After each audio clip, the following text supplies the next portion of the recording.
ఈరోజు buyers are investors ఎప్పుడు regret చేస్తారు? ప్రాపర్టీ కొన్న తర్వాత ఎందుకు రిగ్రెట్ చేస్తారు, ఏంటి కారణాలు అనేది చూద్దాం. జనరల్గా బయర్స్ అనేవాళ్ళు ఇన్వెస్టర్ ఎమోషన్లోకి వెళ్తారు. సెంటిమెంట్, ఎమోషన్, ఇన్వాల్వ్మెంట్ అయిపోయి అక్కడక్కడే చెక్ చేసుకుంటారు. మళ్ళీ అయిపోయి బిల్డర్ ఏం చేస్తారంటే సెల్లర్ తొందర పెట్టేస్తారు. మళ్ళీ ఇది అయిపోతే ఈ నార్త్ ఈస్ట్ ఉండదు, ఈస్ట్ ఫేసింగ్ ఉండదు అని చెప్పి మేము ఎమోషన్లు దింపి సెంటిమెంట్గా కనెక్ట్ చేసి మీతో డబ్బులు అడ్వాన్స్ కట్టించుకుంటాడు. మీరు తొందరగా ఇచ్చేస్తే తర్వాత ఇచ్చేసాక ఇరుక్కుంటారు, ఎస్పెషల్లీ ప్రీ లాంచ్. మీరు రిగ్రెట్ అవ్వకుండా ఉండాలంటే ఏం చేయాలి అనేది చూద్దాం.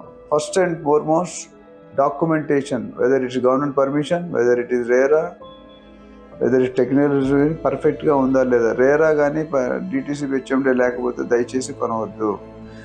ప్రీ లాంచ్లకి అట్రాక్ట్ కావద్దు, డిస్కౌంట్లకి ఆఫర్లకి అట్రాక్ట్ కావద్దు. జనరల్గా సహజం బిల్డర్కి డబ్బులు కావాలన్నట్టు ప్రైస్ డిస్కౌంట్ ఇస్తాడు, లేకపోతే ఇంటీరియర్స్ ఫ్రీ ఇస్తాడు, లేకపోతే ఏసీ ఫ్రీ ఇస్తారు, ఏదో ఒకటి ఫ్రీ పెడతారు. మన ఇండియాలో ఫ్రీ అంటే అన్నీ మర్చిపోతాం మనం. ఫ్రీగా వస్తే ఫైనల్ కూడా తాగిద్దామని పాత డైలాగ్. సో ఫ్రీగా వచ్చే మీరు డౌట్ చేయాలండి, 100 times డౌట్ చేయాలండి ఎందుకు ఫ్రీ ఇస్తున్నాడు. ఫర్ ఎగ్జాంపుల్, నేను ఒక హైవేలో 2 ప్రాజెక్ట్స్ ఉన్నాయి, 50 ఎకరాల్లో, 2 బిల్డర్స్ వేరు, లొకేషన్ మాత్రం ఒక 500 మీటర్ల తట, అదే రోడ్, అదే ఏరియా, అదే పిన్ కోడ్. ఒక బిల్డర్ ఏంచి 45,000కి అమ్ముతున్నాడు, ఒక బిల్డర్ ఏంచి 20,000కి అమ్ముతున్నాడు. సేమ్ రోడ్, సేమ్ లొకేషన్, ఒక 1/2 కిలోమీటర్ తేడా. అది గేటెడ్గా ఉంటే ఇది గేటెడ్గా ఉంటే మరి ఎందుకు 20,000 ఏంటి 45,000? కన్ఫ్యూజన్. ఏది కొనాలి? మనం నార్మల్గా ఏం చేస్తుంటే 20,000తో కొంటాం తక్కువ కాబట్టి. కానీ మీరు కొనాల్సింది 20,000 కొనేటట్టు చెక్ చేశారా?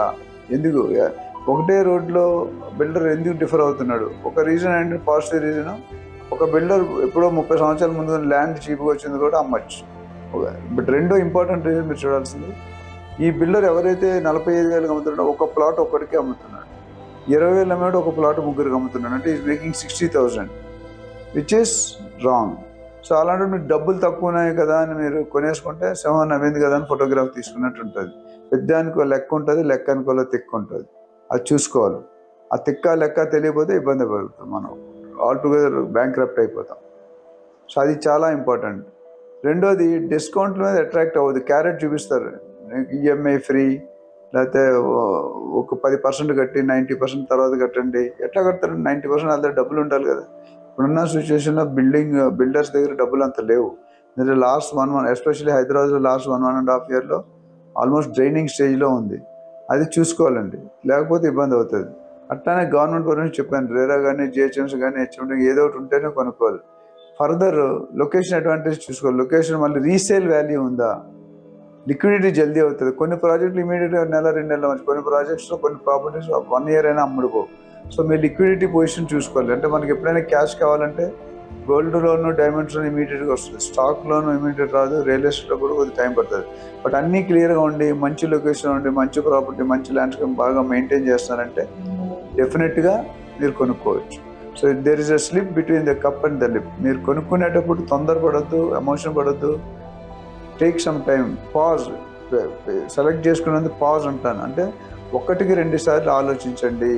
తొందరపడుకుంటే రేపు వద్దు ఇబ్బంది పడుతుంది. In front there is crocodile festival, అది లేకుండా చూసుకోండి. ఎందుకంటే మీరు లాస్ అయితే లక్షల కోట్లలో ఉంది. ఇప్పుడు ఎవరు లక్షకైతే ప్రాపర్టీ రావట్లేదు, కోట్లు ఉంటేనే ప్రాపర్టీ వస్తుంది. Especially Banjara Hills, Jubilee hills, financial district, Gachibowli, ఏదైనా మెయిన్ సిటీలోకి వెళ్తే మీకు 3-4 లక్షలు గజం ఉంది. అది చాలా కష్టం.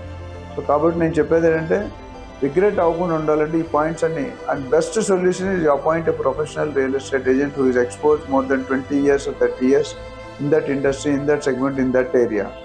సెగ్మెంట్, ఇండస్ట్రీ, ఏరియా అని చెప్తున్నాను.